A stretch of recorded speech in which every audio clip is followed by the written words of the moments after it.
ગામડાનો ધબકાર ચેનલના સૌ ખેડૂત મિત્રોને જય માતાજી. મિત્રો, આજે 22 જૂન. હવામાનની વાત કરીએ તો ઘણો ફેરફાર થઈ ગયો છે મિત્રો. ગઈકાલે જે વરસાદ આપણે સૌરાષ્ટ્રમાં ઓછો રહ્યો, ચાવરકુંડલાને અમરેલીનું ચાવરકુંડલા બોટાદના રાણપુર સાઈડ જે વરસાદ થયો, બાકી વિસ્તારો ઘટ્યા હતા.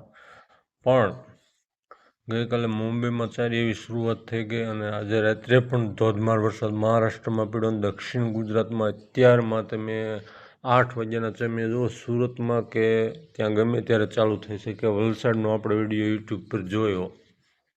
હવે મિત્રો, ચોમાસું આવતીકાલથી ફરી જાહેરાત કરશે સત્તાવાર રીતે કે મહારાષ્ટ્રમાં બેઠું, એટલે સાથે સાથે દક્ષિણ ગુજરાતમાં બેસી જાય એવી સંભાવના છે. અથવા વરસાદ ઓછો હોય ન બેહારે તો મહારાષ્ટ્રના ભાગો સુધી આગળ વધારશે આવતીકાલથી. પણ હું માનું છું ત્યાં સુધી આજે પણ ગઈકાલ કરતાં વરસાદના વિસ્તારો વધી જવાની શક્યતા છે. તેમાં દક્ષિણ ગુજરાત ખાસ, તેને લાગુ મધ્ય ગુજરાત, ખંભાતની અખાતવાળો વિસ્તાર બધો, અને સૌરાષ્ટ્રના તે ભાવનગર સાઈડ અને અમરેલી અને ગીર સોમનાથ સાઈડ, આ સાઈડ વરસાદની શક્યતા વધી ગઈ છે મિત્રો. બીજું કે તમે આ જુઓ, આપણે 700 એસપીએમાં ટ્રફ જોઈએ છે તે હજી લંબાયેલો છે. આ યુએસએ તમે જોધપુર પાસે પાકિસ્તાન રાજસ્થાન બોર્ડર ઉપર 700 એસપીએમાં છે. એનો ટ્રફ અરબ સાગર સુધી લંબાય છે. એટલે ઉત્તર ગુજરાત કે કચ્છમાં પણ થોડી ઘણી શક્યતા રહે મિત્રો. એટલે સુધારા તરફી હવામાન છે. આજે દક્ષિણ ગુજરાતમાં વાવણી લાયક વરસાદ ઘણી જગ્યાએ થઈ શકે.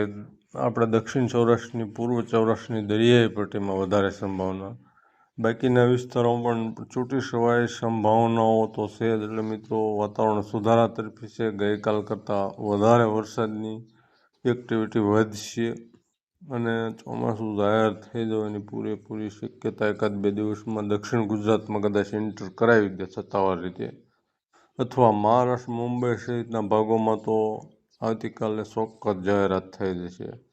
મિત્રો, બહુ ભારે વરસાદ પડી રહ્યો છે મહારાષ્ટ્રમાં અને દક્ષિણ ગુજરાતમાં. ઝાપટા પડી રહ્યા છે, પણ બપોર પછી ગમે ત્યારે વરસાદ વધવાની શક્યતા છે. જે કાંઈ ફેરફાર રહેશે આપણે આગળ વિડીયો આપશું. ચેનલને સબસ્ક્રાઈબ કરજો, વિડીયોને લાઈક કરજો અને શેર કરજો. જય માતાજી.